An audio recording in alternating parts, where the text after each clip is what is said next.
nosotros tenemos que volvernos ciertamente especialistas en aplicar criterios de diseño. En una casa, por ejemplo, sí es importante diseñar la calefacción para el peor día del año o para la peor semana del año. ¿Por qué? Porque necesitamos un mínimo de confort, que no queremos diseñar una calefacción para que en una casa alguien que esté viviendo eh, la pase mal un tiempo o un invierno entero, por ejemplo.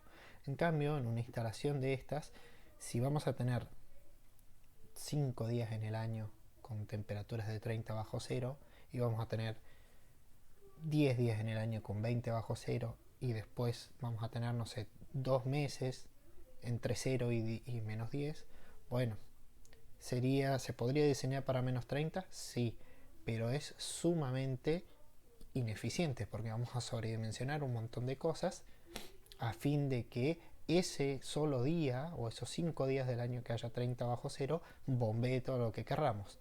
En ese caso, por ejemplo, analizándolo criteriosamente, tal vez nos convenga diseñar para esos 2 meses que va a haber entre cero y menos 10. Y bueno, los días que esté mucho más frío, veremos qué hacer.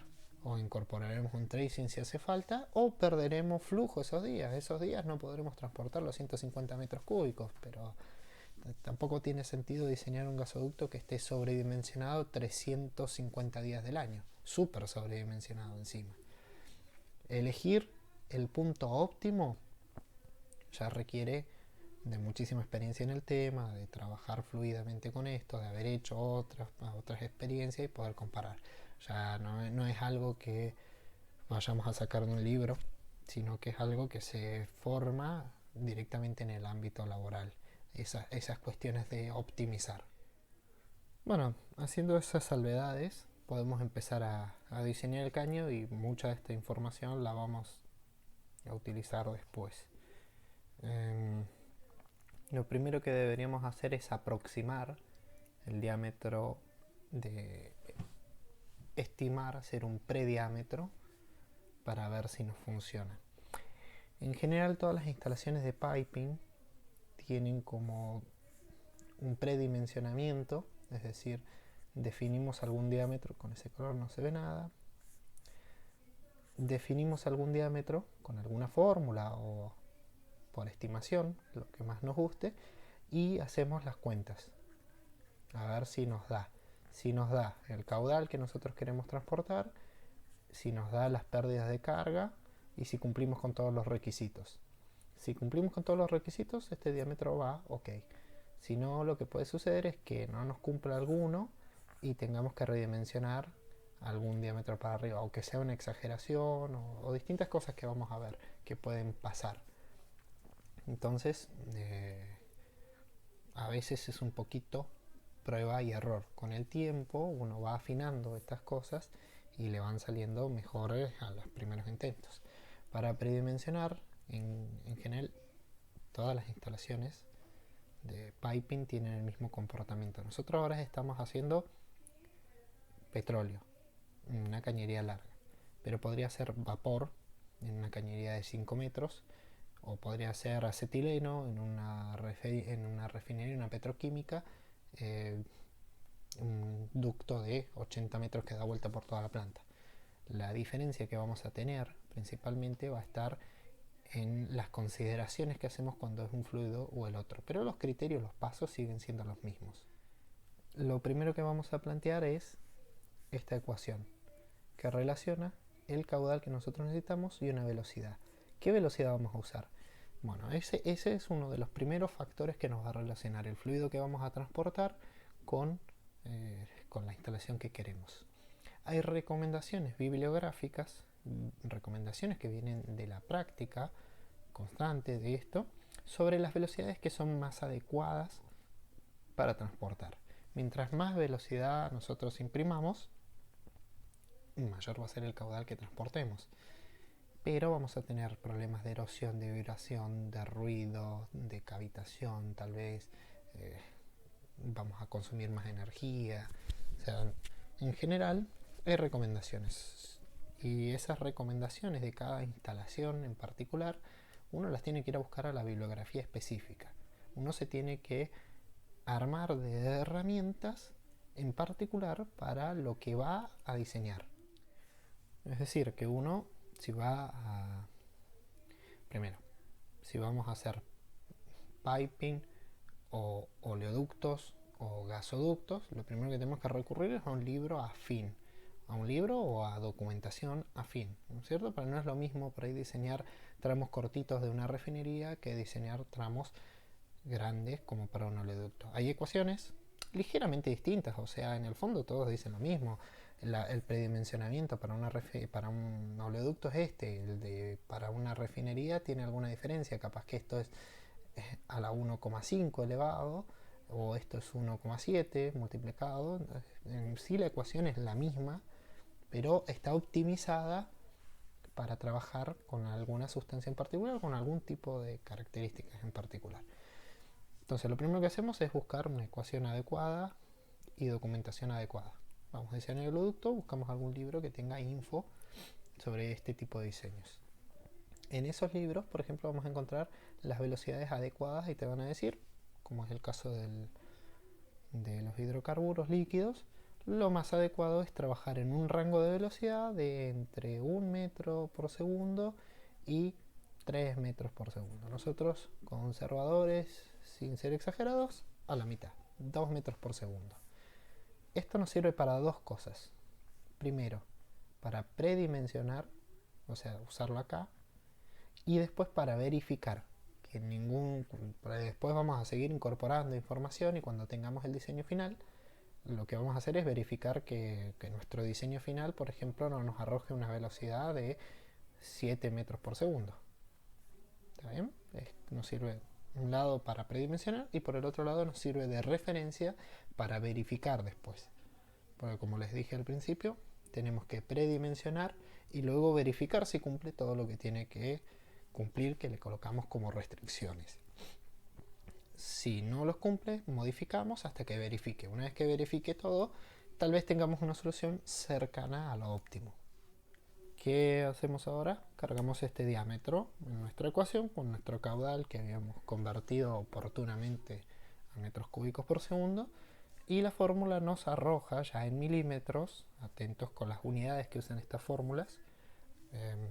Algunos de ustedes tuvieron termodinámica conmigo, recordarán que les dije que cuando pasamos del campo de las fórmulas generales a las fórmulas prácticas empíricas de los desarrollos, muchas veces empiezan a aparecer coeficientes y esos coeficientes son para convertir unidades directamente en un solo paso. Fíjense que nosotros ponemos caudal en metros cúbicos por segundo, ponemos velocidades en metros por segundo y mágicamente, afectado por este número, el diámetro aparece en milímetros. Bueno, cuando trabajemos en instalaciones industriales y en general en la práctica, tengan mucho cuidado de saber bien qué unidades utiliza la ecuación. Porque en el fondo hay una ecuación que respeta la homogeneidad de las dimensiones, pero no suele ser la que está escrita en los libros. Metemos todos estos datos y obtenemos 163 milímetros. Ahora hay un tema. Uno, cuando va a la ferretería industrial, si es un caño chiquito o mediano, o va o consulta a la acerera por un caño de dimensiones de medianas a grande, no le dice, che, necesito un caño de 163 milímetros. No, abrís el catálogo y tenés caños de distintos tamaños. Fíjense, para empezar, que estoy haciendo una aclaración de diámetro exterior, que es una cosa que hasta ahora probablemente han pasado inadvertida en la mayoría de las materias. Acá vamos a hablar de diámetro exterior, interior y de la importancia del espesor. Acá les adjunté un catálogo de cañerías. Ustedes tendrían que buscar, conseguir varios. Se consiguen por internet fácilmente. Igual les vamos a subir una baterita de catálogos como para que tengan algunos a mano. Y uno debería ir acá y buscar, bueno, a ver, diámetro exterior que me dio eran 163.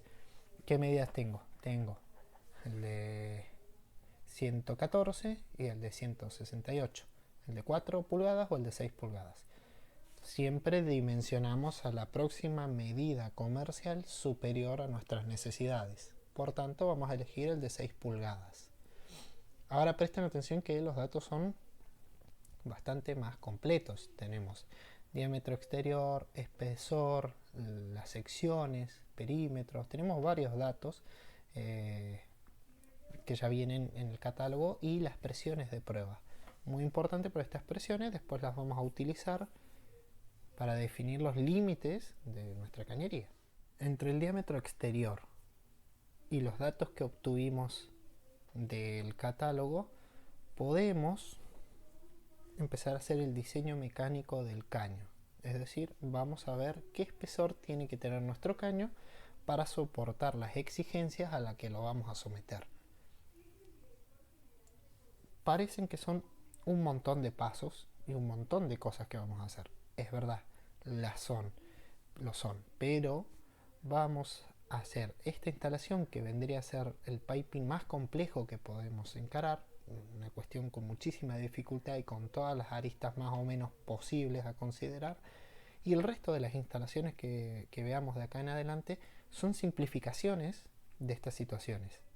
¿A qué me refiero con simplificaciones? Bueno, que en algunas no vamos a verificar tantas cosas, no vamos a verificar tantas velocidades, en otras vamos a tener ecuaciones ya resueltas, por ejemplo, para gas de baja presión, tan fácil como colocar caudales y la ecuación ya nos devuelve prácticamente todo. Tenemos que hacer alguna verificación más, pero pequeñita, no vamos a verificar espesores.